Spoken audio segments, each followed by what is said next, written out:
Agak panjang cerita sebenarnya. Boleh diceritain, kita durasinya panjang.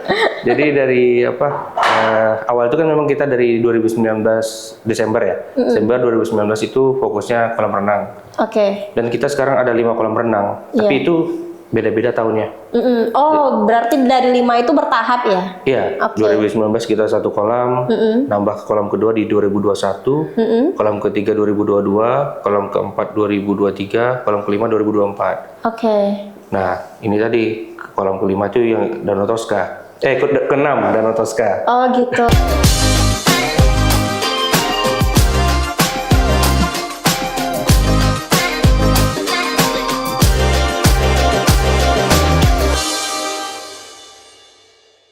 Hai sahabat TV, hari ini Nada bakalan ngajak kamu ngobrol bareng pemilik dari salah satu destinasi wisata yang keren banget dan lagi viral di Pekanbaru. Apalagi kalau bukan Danau Toska Pali. Sudah bersama kita, Kak Wahyu. Ya. Gimana kabarnya Kak Wahyu? Alhamdulillah sehat. Alhamdulillah sehat. Tadi dari sini kena hujan nggak?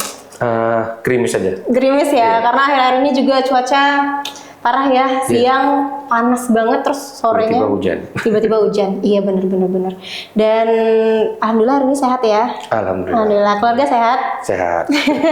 Karena sempat ini juga, sempat searching lah nih, happy family banget. Oh, lihat medsos juga. Iya, lihat dari Instagram kan, ada anak-anaknya lucu-lucu.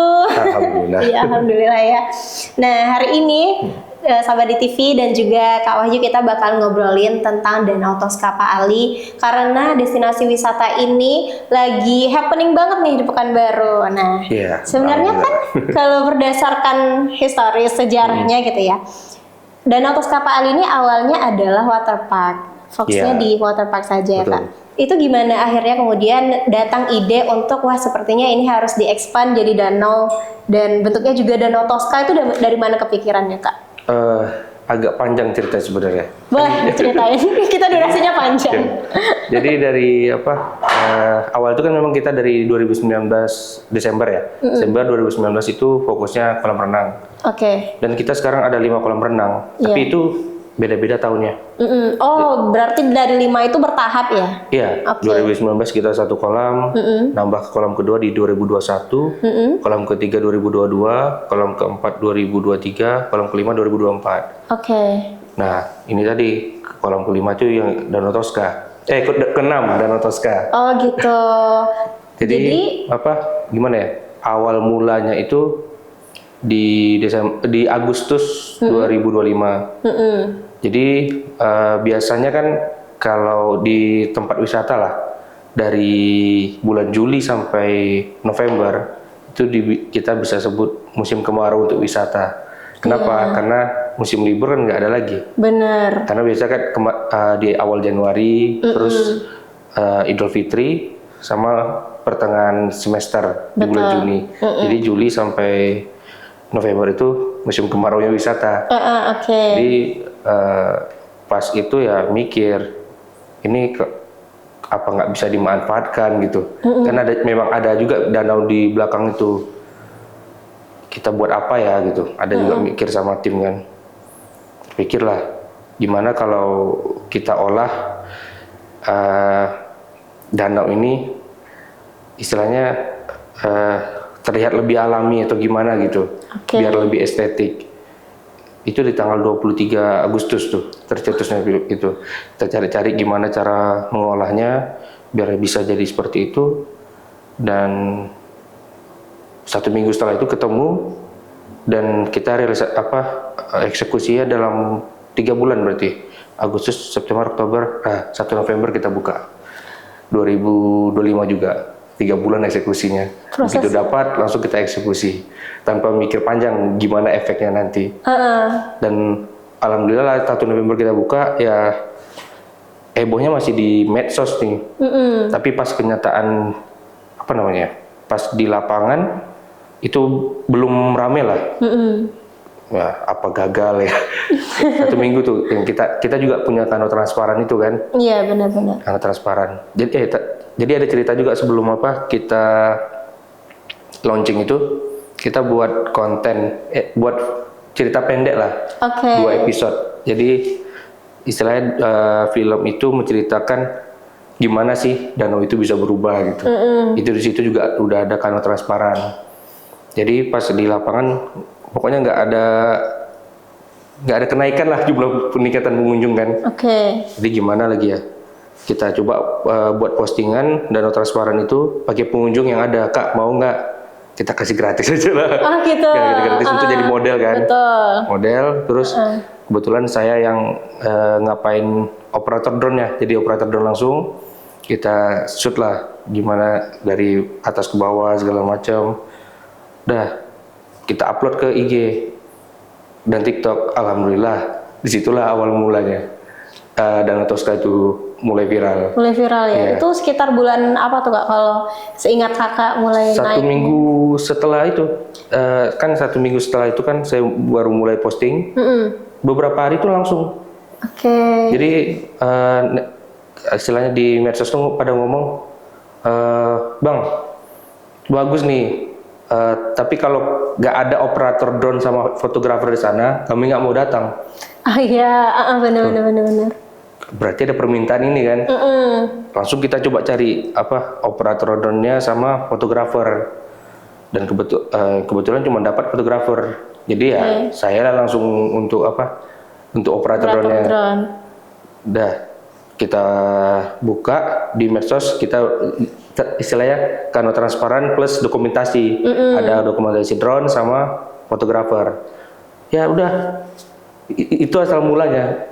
Influencer pada datang, maksudnya tanpa kita undang, karena istilahnya agak unik kan, Danau Toska, nama gitu. Udah datang influencer itulah nyebar, jadilah seperti viral itu. Jadi Danau Toska itu kan berarti konsepnya danau yang warnanya Toska gitu ya? Iya betul. Nah itu saya penasaran dari mana bisa sampai kepikirannya tuh Danau Toska gitu. Toskanya itu apakah karena biasanya danau yang kelihatan cantik itu warnanya Toska atau memang pengen warna Toska aja gitu? Gimana ya? Kayaknya kita tuh mau buat danau dan mempertimbangkan kan yang mau kita rubah tuh warna berarti kan? Iya. Kita lihat aja warna yang disukai pengunjung. Jadi kita riset, kebanyakan orang lebih sukanya berwarna Toska. Oh gitu. Dapat hasil risetnya itulah. Dibandingkan misalkan warna biru apa gitu. Tapi katanya kalau Toska itu lebih estetik. Betul. Lebih di foto lebih menarik. Benar. Makanya kita pilihnya ke situ. Oh begitu. Karena kita lihat-lihat searching di media sosial, internet, dapatlah hasil yang itu. Saya juga lihatnya kalau di sosmed tuh ya kayak romantis gitu hawanya. Apalagi dengan kano transparannya. Dengar-dengar sekarang udah ada 2 ya Kak ya kalau yang kano transparan. Iya, alhamdulillah ada 2. Ada 2. Berarti itu ketika ada pengunjung, itu kan sistemnya berarti disewakan begitu ya. Iya, itu waktunya apakah ada batas apa bagaimana? Batasnya 15 menit. Oh, 15 menit. Iya. Per perjalanan per sesi gitu ya. Oh gitu. Hawanya tuh romantis kayak kalau zaman dulu tuh ada film apa ya? Judulnya iya. Itu lagu wajibnya tuh. Saya pas lihat kepikirannya tuh My Heart gitu. Jadi memang rata-rata awal-awal tuh pada lagu itu semua, lagu My Heart semua. Oh gitu ya Kak ya. Ya memang kepikirannya ke situ memang. Iya. Apa memang ada inspirasi ke sana juga atau kebetulan aja? Dari pengunjung. Jadi memang Pak Ali ini dari awal buka lah sampai sekarang itu kita memang terus mendengarkan apa kata pengunjung. Pokoknya di setiap komentar-komentar tuh kita bacain. Nggak akan kita diamin aja, nggak. Kita bacain satu persatu tuh. Oh maunya ini. Jadi kita terus terbuka lah, baik pengunjung dari siapapun. Jadi Pak Ali itu bertumbuh dari masukan-masukan, bukan yang udah terkonsep dari awal kita bangun satu persatu, bukan. Tapi jalannya itu ya dari pembaruan-pembaruan dari insight orang dari lain lah gitu. Iya betul. Masukan-masukan yang dari orang lain. Kalau gitu Kak, sejauh ini dengan insight-insight yang masuk, Kakak ingat nggak ada insight yang paling unik atau paling kepikiran yang orang-orang masukin atau berkomentar ini gitu loh, insight-nya begini gitu. Insight yang paling unik ada nggak yang Kakak ingat? Ya itu tadi yang di Danau Toska. Oh, yang Toskanya itu ya berarti. Yang drone sama fotografer. Kan saya nggak kepikiran itu. Iya benar. Dan dari masukan mereka, ya alhamdulillah. Betul. Emang ya begitu, kadang kita ke tempat bagus, tapi nggak semua orang punya kemampuan buat capture yang bagus itu, ya kan? Iya, alhamdulillah kebetulan itu. Saya juga waktu lihat di sosmed ada fotografernya dan ada drone-nya. Dan juga Make itu sense.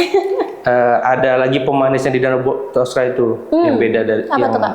bakal istilah pembeda dari danau-danau lain lah. Itu pohon sengon.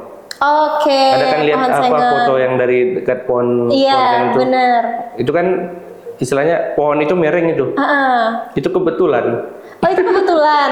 Udah lama tapi dibiarin. Oh gitu. Dan waktu itu sebelum Danau Toska sempat ada ya istilah yang berkebun di situ mau ditebang. Dia bilang jangan itu estetiknya beda. Iya benar. Dan alhamdulillah itu juga selain yang drone tadi naik dan itu penambah nilai plus juga pohon sengon itu. Iya justru itu daya tariknya sekarang ya Kak ya. Benar. Orang pun banyak pasti yang minta fotonya difokusin di situ ya. Iya. Agak gimana ya? Indahnya beda. Benar. Nah, lanjut ya Kak ya. Iya, lanjut. Ini patah banget nih lanjutnya.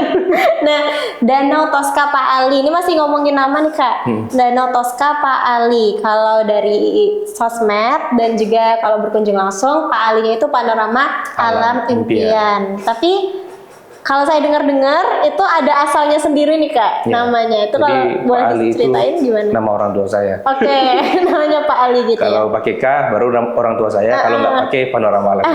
Gitu. Jadi berasal dari nama orang tua begitu ya Kak ya. Jadi supaya memang dari awal karena waterparknya itu punya orang tua atau bagaimana Kak? Atau memang dari awal Kakak pengen? Kalau ditarik lagi agak puluhan tahun ke belakang, nggak apa-apa cerita. Gimana tuh Kak? Jadi ya asal mula kan orang tua memang punya lahan di situ ya. Istilahnya kalau itu dari kakek udah. Oke. Dari kakek tahun 90-an itulah udah penglihatan di situ. Dalam artian kalau orang tua dulu ya buka lahan udah jadi punya dia. Dan itu pun tahun itu belum ada jalan, belum ada listrik. Betul. Jadi punya lahan di situ dibagilah ke adik-beradik ayah. Nah, tapi yang mau itu cuman Pak Ali. Oh gitu. Jadi dibelilah ke kakak adiknya. Ya harga tanah itu waktu itu murah, dibilang murah lah karena kan siapa yang mau di situ coba? Iya, waktu itu ya. Waktu itu bener-bener. Jadi pas punya lahan seperti itu, bapak memang dari dulu pengennya buka wisata. Jadi udah mulailah dari tahun 2000-an ngolah sampai 2018 ya turun naik lah. Dan waktu itu 2018 pas saya selesai kuliah mulailah sama bapak. Itu awal mulanya gini, kan memang selesai kuliah, kamu mau ngapain katanya?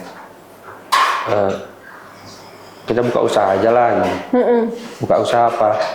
Kita buka kolam renang aja. Buka kolam renang.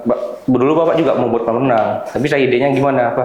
Kita gali aja tanah, masukkan terpal, udah untuk anak-anak sekitar aja. Gitu. Kan itu masih terpencil kan? Untuk anak-anak SD sekitar aja.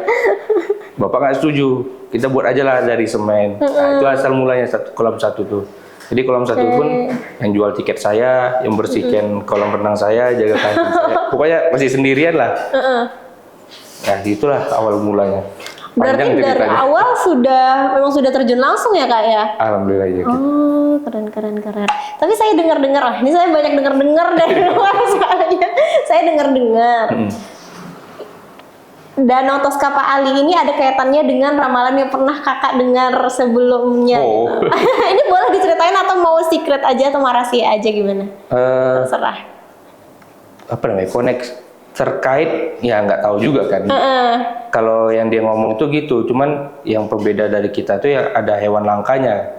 Kan dia bilang kan tempat terpencil, ada danau, pepohonan, berwarna toska, dan apa namanya, ada hewan langka. Itu pembedanya. Cuman ya yang sama tadi kan di awal-awal tadi cuma pembeda di hewan langka gitu.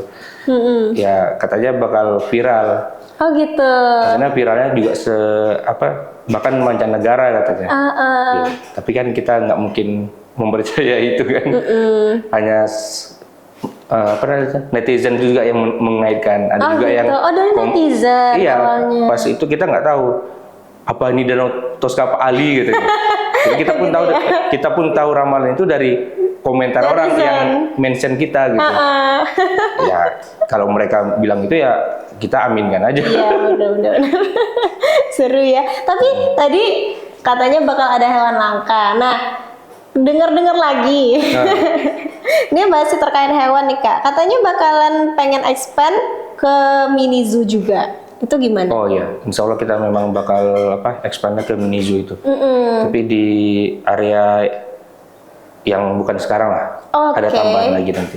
Apakah masih di dalam kawasan yang sama juga? Tapi? Masih di lahan yang sama. Tapi maksudnya di luar yang dioperasionalkan kita sekarang. Oh gitu. Jadi kita sebenarnya ada total 10 hektar. 10 hektar. Terus 2 hektarnya udah jadi perumahan, 2 hektar yang kita operasionalkan, jadi masih ada sekitar 5 sampai 6 hektar lagi.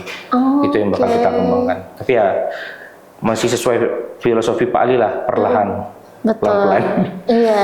Dengan gimana ya? Dengan pelan-pelan itu juga sebenarnya hikmah juga. Dalam artian misalkan kita buat master plan. Dan itu langsung jadi ya. Iya. Tapi kalau dalam artian itu di anggap kita buatnya tahun 2026 nih. Kita buat master plan dengan ide pengetahuan di tahun 2026. Betul. Tapi kalau kita pelan-pelan 2027 trennya berbeda. Iya, benar. 2028 trennya berbeda. Betul. Jadi kan kita berjalan itu ya sesuai perkembangan zaman. Betul. Iya. Filosofi Pak Ali di situ. Itu juga menurut saya karena kakak juga di samping itu masih muda juga ya. Jadi masih jadi sangat terbuka sama insight-insight yang juga dari platform-platform, bukan cuma insight langsung tapi juga dari sosial media juga begitu kan. 30 masih muda ya? Masih dong. Itu kalau diundang-undang masih remaja Kak. Oh iya.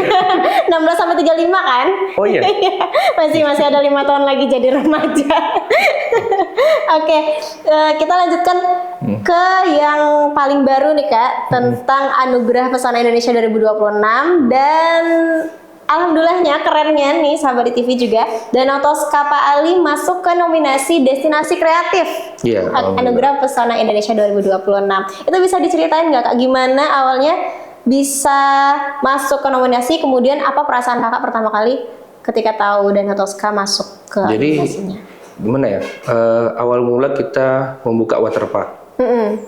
Pas jadi kita buka Danau Toska, waterpark tenggelam. Orang nggak tahu apa ada waterpark atau enggaknya. Justru tahu Danau Toskanya. Betul. Dan mulai dari situlah berdatangan juga instansi-instansi pemerintah. Jadi pemerintah pun udah mulai aware. Dan dari situ juga mereka lah yang merekomendasikan kita masuk ke nominasi itu. Istilahnya mereka yang mendaftarin. Oh gitu. Dan kita nggak tahu hasilnya. Dan kebetulan kemarin saya sempat ke Jakarta liburan kecil. Oke. Pas pulang melihat Instagramnya Anugerah Pesona Indonesia itu, dilihat 180 nominasi. Waduh, masuk nggak ya? Untuk yang nominasi Destinasi Kreatif itu? Iya, bukan. Atau semua? Dia 180 itu kan 18 kategori. Jadi masing-masing kategori 10 sekitar nominasi. 10 ya, oke. Jadi lihat satu-satu, lihat Pak Ali, alhamdulillah. Nggak nyangka juga. Ini ya, padahal kalau dihitung masih sangat baru sekali ya kak ya. Iya, kalau Danau Toskanya kalau lah. Danau Toskanya. Tapi kan memang yang difokuskan di nominasi itu kan Danau Toskanya ya kak ya. Iya, Danau dan Toskanya. itu kan nominasi untuk yang selama tahun 2025 gitu. Oke. Dan Danau Toska di akhir kan? Iya, November ya. Desember. Itu masih masuk juga. Pasti awalnya juga ngerasa wah agak susah ya karena baru mulai di November kan. Iya, Cuman dan itu kan se-Indonesia. bener. Dan wow, mungkin kan keren. apa namanya, penilaian juga lihat dari medsos kali ya. Dalam artian interaksi dengan pengunjung, Betul. macam. Jadi gimana perasaannya kak waktu tahu wah ternyata masuk, alhamdulillah. Ya, gimana ya? Terharu sih. Terharu ya.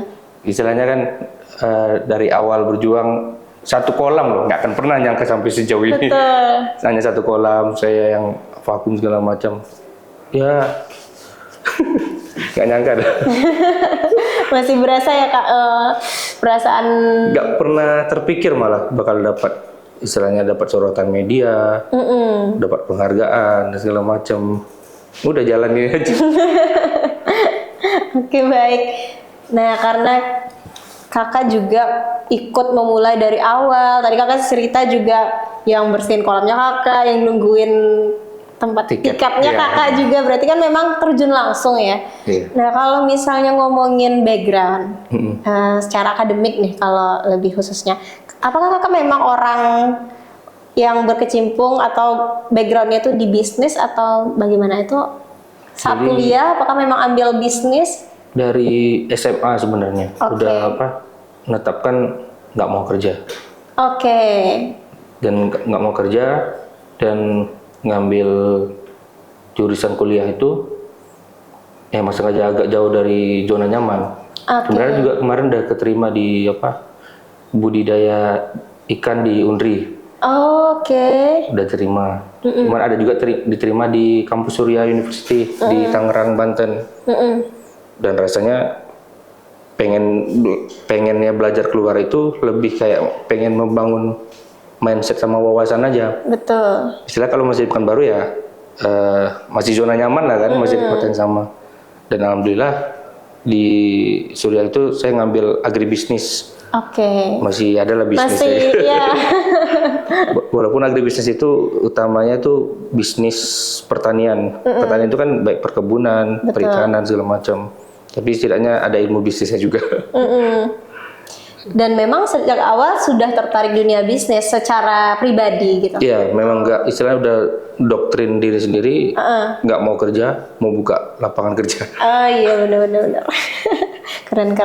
Jadi melihat peluang dari Waterpark Pak Ali itu, apakah kakak melihat diri kakak sejak awal membesarkan itu, atau kakak pernah kepikiran kayaknya aku pengennya di F&B gitu?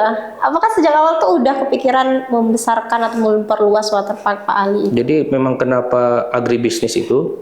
Ya karena memang mau mengembangkan lahan orang tua tadi. Kan orang tua kan ada ikan juga segala macam pertanian. Memang awalnya itu. Cuman pas pertengahan istilahnya ada miss lah antara orang tua sama anak. Nggak cocok lah untuk berbisnis. Oke. Apa namanya, makhluk hidup gitu ya. Istilahnya tangannya panas mungkin. Betul. Untuk ikan atau apa itu nggak cocok. Jadi ya coba kita nggak tentang pertanian, kita coba wisata lah yang istilahnya orang tua juga pernah mimpi itu gitu. Nah kita coba ya alhamdulillah Alhamdulillah ya. berjalan walaupun pelan-pelan di awal kan. Selama perjalanan itu berarti sejak tahun berapa ya Kak? 2019 ya? Ya, Bisa Desember dihitungnya dari 2019. situ ya. 2019 sampai sekarang 2026 sudah sekitar 7 tahun. Ya berjuta. Apa yang paling Kakak pelajari selama 7 tahun ini tentang bisnisnya? Bukan cuma tentang bisnis di dunia apa ya, kan kalau kakak fokusnya di waterpark gitu ya, dan juga Danau Toska ini sekarang. Tapi untuk bisnis secara umum, apa yang kakak paling pelajari? Mulai dari memulainya itu harus punya itu sebenarnya apa, kemudian dalam menjalaninya harus kita sebagai individu itu seperti apa gitu, as a businessman. Kalau saya yang paling saya pelajari lah sama itu, kita tuh harus apa namanya, berani buat keputusan. Oke. Terus juga kalau udah ngambil keputusan ya harus apa ya, berani terima risikonya gitu. Dan misalkan ada sesuatu ya jangan takut lah. Hadapi aja gitu. Kalau ada risiko hadapi. Karena ya namanya dunia bisnis risiko itu tinggi kan. Kalau nggak mau ya kerja aja gitu. Istilahnya kan apa namanya, kita tinggal istilahnya bekerja pun risiko juga. Iya. Istilahnya semua yang kita itu punya risiko gitu. Intinya berani ngambil risiko, harus tahan banting juga. Banyak juga pasang surut apa ya, dalam artian mental lah. Pernah hampir nyerah juga pernah. Pasti ya. Tapi ya alhamdulillahnya orang-orang terdekat ada yang nguatin juga. Istilahnya lingkungan juga sebenarnya support juga, alhamdulillahnya itu. Dan juga gimana ya, Pak Ali kan pernah tutup tuh sementara. Di kan COVID. Nah 2020-an gitu ya kayak 2020. Iya. Jadi sebenarnya kita buka pertama start di Desember 2019 itu memang rame. Kenapa rame? Karena kita baru buka, plus itu musim libur sekolah kan, Desember. Nah setelah itu Januari, Februari, Maret itu sepi. Untungnya ada COVID. Istilahnya gini, kenapa bilang untungnya ada COVID? Kita tutup beralasan COVID. Padahal kalau nggak COVID pun mungkin bakal tutup. Jadi selama COVID itu ya kita tutup kan sampai Agustus, 3 bulanan lah. Berarti Maret, April, Mei, Juni. Juni itu kita mau coba bangkit lagi lah. Setelah dari awal itu kolam kita memang sangat-sangat sederhana. Jadi kita mikir coba kita kita agak perbarui, disegarkan lagi, agak cantikan lagi. Pas dan juga di situ yang pembedanya dari pas pertama kali kita buka lah. Saya ada kayak dapat insight video dari medsos ya. Jadi ada pengusaha Mesir. Dia awalnya itu mau cari modal jadi 10 orang, tapi yang baru ketemu 9 orang.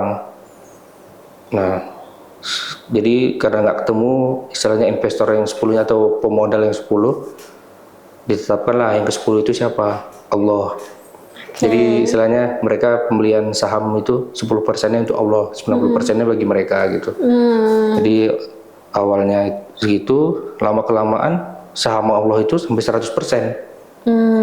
Dalam artian mereka bukan nggak dapat apa-apa, berarti mereka udah secara operasional udah oke, udah matang, ya 100% keuntungannya untuk Allah gitu. Dalam artian untuk kebaikan lah, untuk jalan Allah gitu. Nah sebelum buka Agustus 2020 itu saya terapkan juga. Saya gunakan juga 10% untuk jalan Allah. Ya alhamdulillah lah. Dengan itu dalam artinya gimana ya?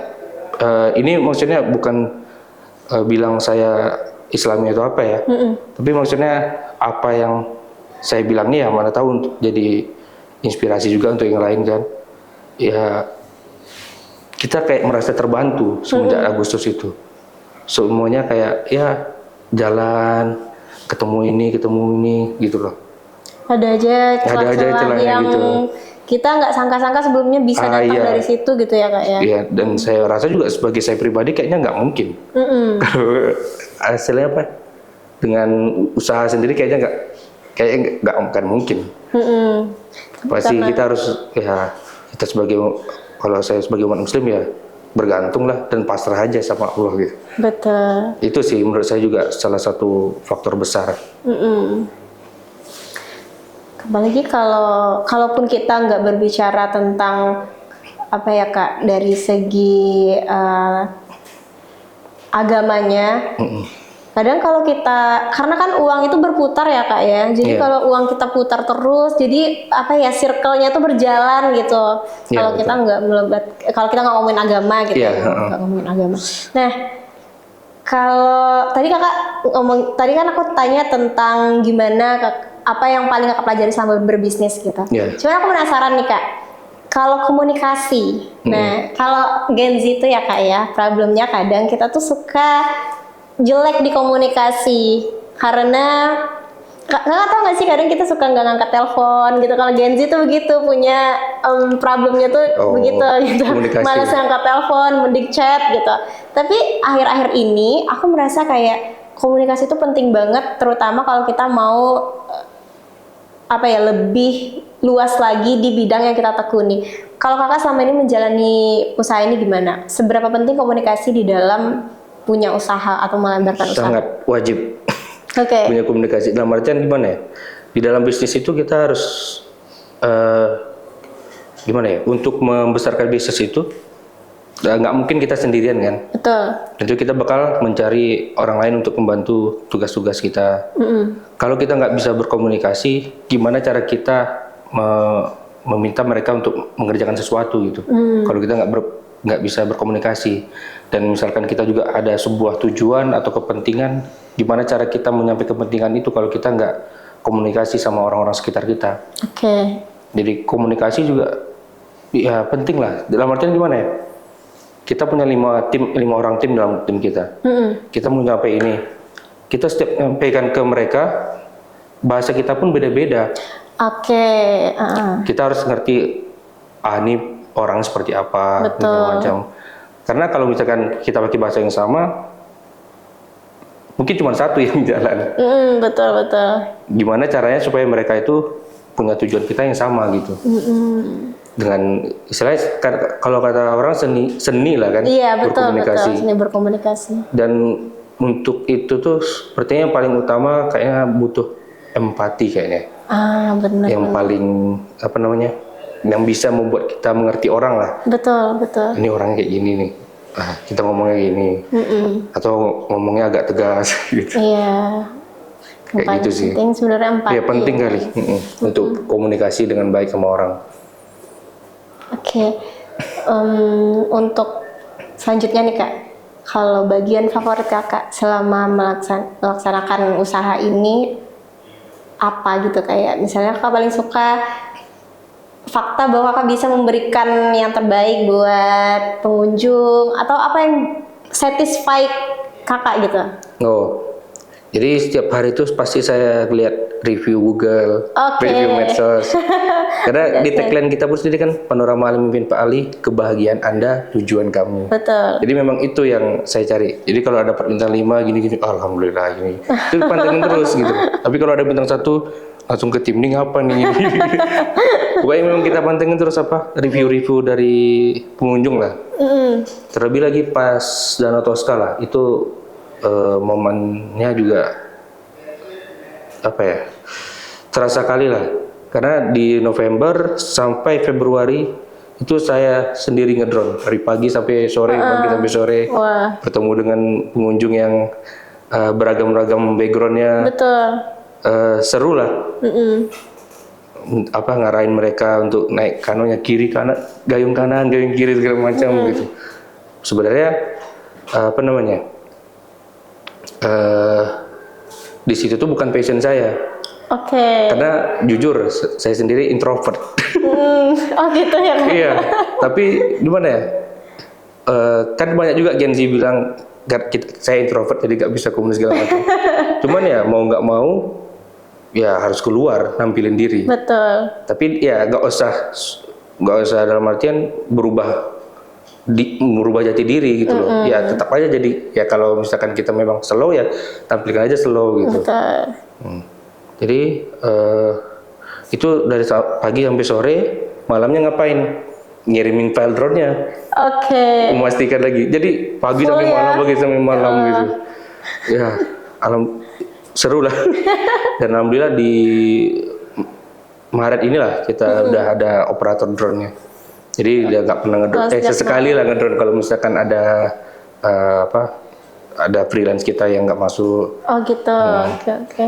Berarti pada masa itu, pada masa-masa sibuk banget dan harus ke lokasi setiap hari. By the way, sampai hari ini masih ke lokasi setiap hari atau di hari-hari tertentu aja kak? Masih setiap hari ya. Berarti tadi sempat ke sana juga ya? Masih. Wow. Oke, dari awal buka berarti sampai sekarang setiap hari masih mengunjungi, melihat ya bagaimana situasinya.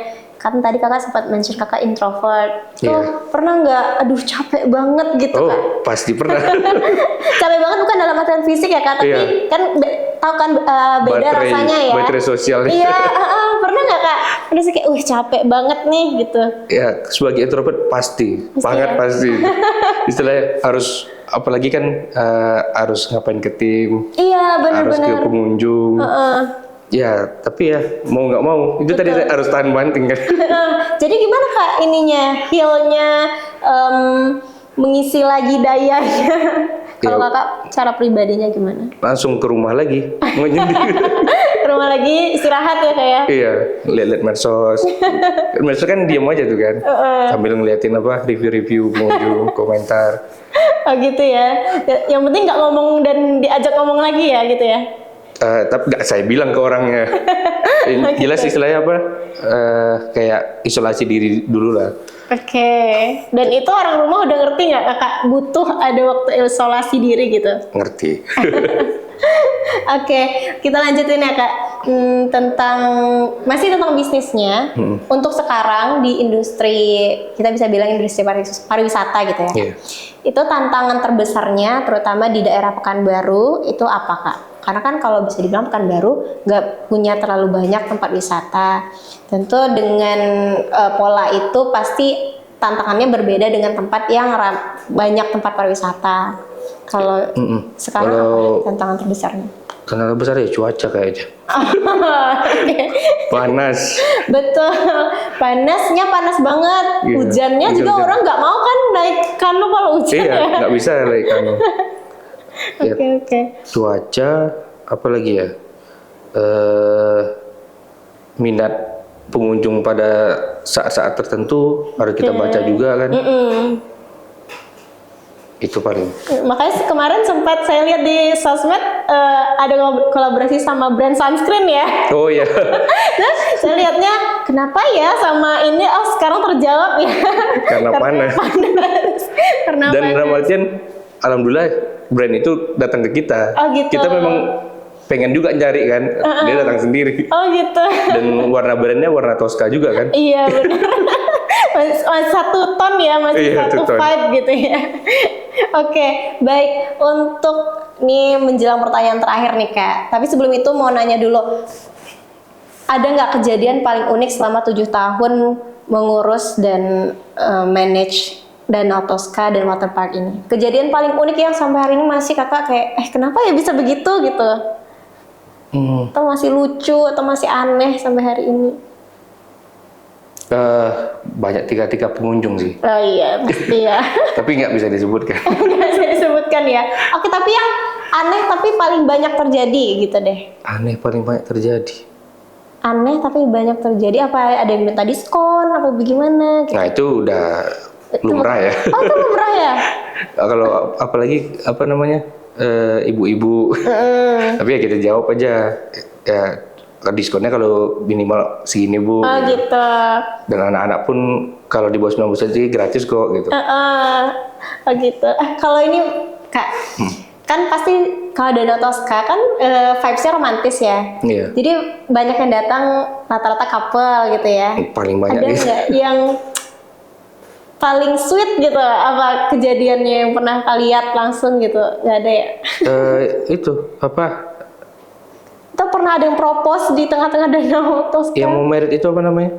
Sebelum merit foto. Oh prewed. Prewed. Oh iya. Oh pernah ada yang prewed berarti ya kak? Pernah. Terus juga apa di kapal juga dia kayak buat kayak Titanic gitu. Kan kita ada kapal itu kan. Iya, Di depannya kapal yang buat selfie dibuat, ya. Iya, dibuat dia kayak lagi pose Titanic gitu. Oh gitu, lucu banget, lucu. Ini bisa jadi nih sahabat di TV apa ya, inspirasi mana tahu prewed ya bisa di sana juga di Danau Tosca gitu. Nah untuk terakhir nih kak, kalau ini agak sedikit keluar dari pembahasan kita yang awal. Aku mau nanyain tentang visi kakak ke depannya. Kalau nggak terbatas sama apapun lah gitu, mulai dari finansial ataupun dari kesempatan, waktu dan sebagainya, apalagi yang pengen kakak lakuin ke depannya? Apakah ada cita-cita yang pengen banget bisa capai tentang diri kakak sendiri ataupun juga usaha? Berarti 2 jawabannya. Seberapa yang kakak punya di kepala deh, boleh. 5 juga nggak masalah. Kalau Pak Ali, kakak mungkin bisa lihat dari nama akun kita. Apa nama akun kita? A.Ali. Apa ya belakangnya? Indonesia. Oke. Jadi ya tujuan Pak Ali ya kalau bisa ya go nasional. Oke. Itu kalau dari Pak Ali lah. Ya karena artinya kan bermimpi kan, nggak masalah. Iya, nggak masalah. Kalau dari pribadi, boleh kak, boleh ya, tapi kan bebas katanya kan. Bebas, bisa diaminkan bersama nanti. Jadi presiden. Wah. Oke. Kan bebas kan. Kan berarti untuk sampai ke pemikiran pengen jadi pemimpin negara kan ya kak. Ya. Itu kan berarti ada yang mau kakak lakukan ya fokusnya. Kenapa tuh bisa sampai ke situ? Apa yang pengen kakak? Kita bisa lihat sendirilah negara kita gimana. Oke. Itu latar belakangnya kenapa pengen. Tapi sebenarnya kalau misalkan negara kita baik-baik aja, keinginan itu nggak ada. Oh gitu. Jadi sebenarnya mungkin aku bacanya bukan keinginan sekedar jadi presiden aja, itu lebih dalam dari itu kayaknya pengen menyelamatkan negara ini begitu. Pengen ya. Kan tadi kan kalau nanya sebebas-bebas ya kan. Iya. Emang keinginan ada sih. Oh iya, oke. Tapi melihat apa kapasitas sekarang ya jauh. Kita nggak tahu ya kak, kedepannya jalan kan kita nggak pernah tahu ya. Iya sih. Langkah kita nggak pernah tahu. Dir juga kita nggak pernah tahu gitu. Oke, ini ya tadi sahabat di TV obrolan kita dengan Kak Wahyu selaku pemilik dari Danau Toskapa Ali. Dan buat kamu nih, bentar lagi udah mau masuk musim liburan, jadi yang stay di Pekanbaru ataupun dari luar kota mau menuju ke Pekanbaru bisa banget dijadiin go-to nih. Danau Toskapa Ali, lokasinya tepatnya di mana kak? Di Jalan Teguh Kasem Perkasa, nomor 828 di Kecamatan Rumbai Barat.